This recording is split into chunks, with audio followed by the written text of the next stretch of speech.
Hi అందరికీ. ఇవాళ ఒక ఆసక్తికరమైన టాపిక్ గురించి మాట్లాడుకుందాం. ఎన్ఆర్ఐ భర్తలు మంచి వాళ్ళ చెడ్డవాళ్ళ అనే విషయానికి చూస్తే దాని గురించి ఈరోజు మీ ముందుకు 4 విషయాలను మాట్లాడాలనుకుంటున్నాను. ఎన్ఆర్ఐ నాన్ రెసిడెంట్ ఇండియన్స్ విదేశాలలో ఉన్నా కూడా వాళ్ళ కుటుంబాలకు దగ్గరగా ఉంటారు.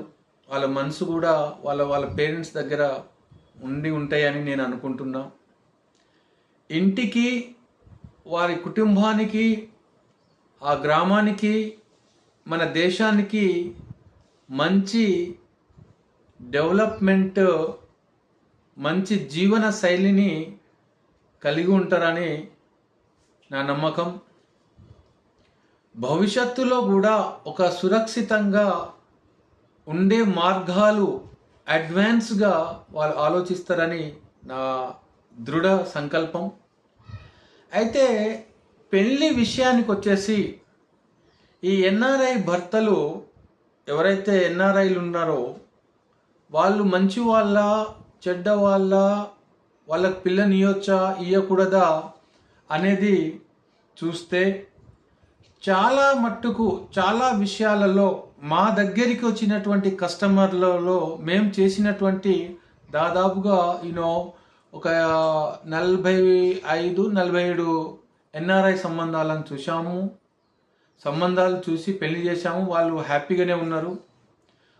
ఆ 45 సంబంధాలను దృష్టిలో పెట్టుకొని, వాళ్ళ కుటుంబ పరిస్థితులను దృష్టిలో పెట్టుకొని, మాకున్నటువంటి అనుభవంతో, ఎక్స్పీరియన్స్తో ఒక 4 మాటలు మీ ముందు ఉంచాలనుకుంటున్నాను. ఫస్ట్, ఎన్ఆర్ఐ పిల్లలు ఏం చేస్తారంటే, మంచి జాబ్ ఉంటుంది, వాళ్ళకు మంచి సంపాదన ఉంటుంది.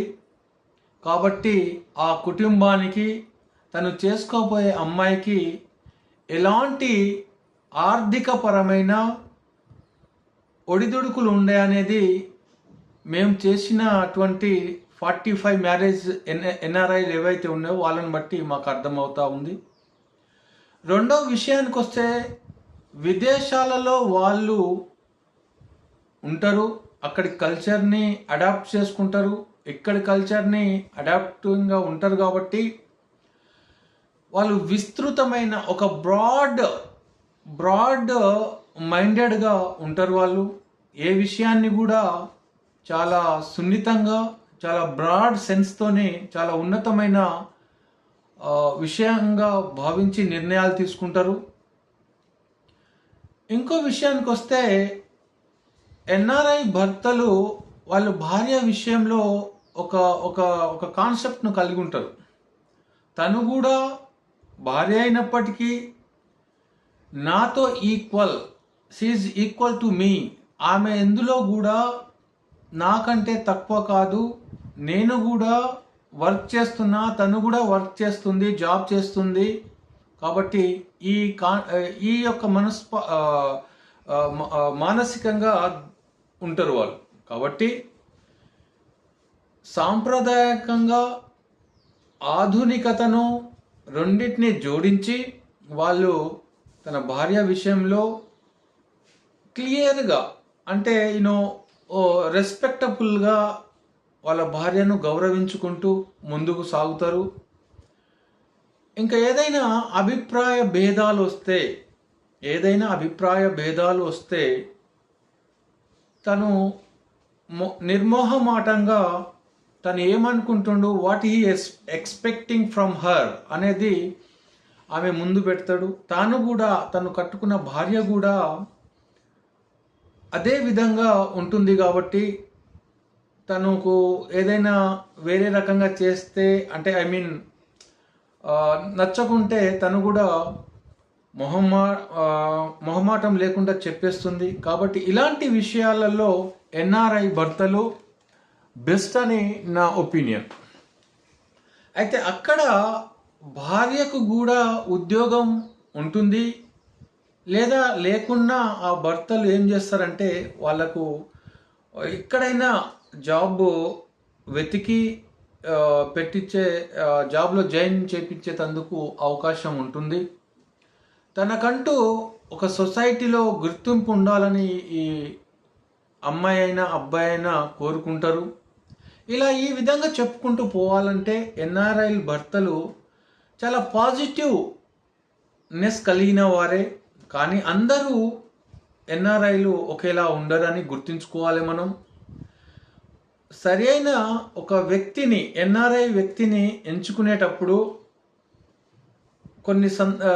కొన్ని ఆలోచన చేసి, కొన్ని విషయాలు ఆలోచన చేసి, తన అటిట్యూడ్ ఎలాంటిది, ఏ విధంగా బిహేవ్ చేస్తుండ్రు, తన గురించి పెళ్లి చేసుకునే ముందు ఇవన్నీ తెలుసుకుంటే మీ కుటుంబాలు చాలా, మీ అమ్మాయి కూడా సంతోషంగా ఉంటుంది, మీకు కూడా మంచి పేరు వస్తుంది అని నేను ఆశిస్తున్నాను. ఇంకో విషయము, మా దగ్గరికి వచ్చే కస్టమర్లు ఎవరైతే ఉన్నారో ఎన్ఆర్ఐ పేరెంట్స్ కొన్ని హై ఎక్స్పెక్టేషన్ పెట్టుకుంటున్నారు అమ్మాయిల మీద. మాకు ఇంత కట్నం, డౌరీ కావాలి అని నిర్మోహమాటంగా చెప్తా ఉన్నారు. కట్నం తీసుకొని ఏం చేస్తారండి? గుణవంతురాలైన భార్య దొరకడం, అమ్మాయి దొరకడం ఈ సమాజంలో చాలా కష్టంగా మారిపోయింది. కాబట్టి డబ్బులతోని, మనీతోని, ఆ డౌరీ అంటే ఏమి, వాటితోని మనము ఓకే, డబ్బు అనేది చాలా విలువగలదే, మనం బతకాలంటే కావాలి. కానీ సంతోషంగా బతకడం కోసం గుణవంతురాలైన అమ్మాయిని చేసుకొని మీ యొక్క కుటుంబాన్ని సంతోషంగా ఉంచుకుంటారని నేను ఆశిస్తున్నాను. నేను డాక్టర్ పాండ్యా, జై Bhavani matrimony director. Thank you one and all. నమస్కారం.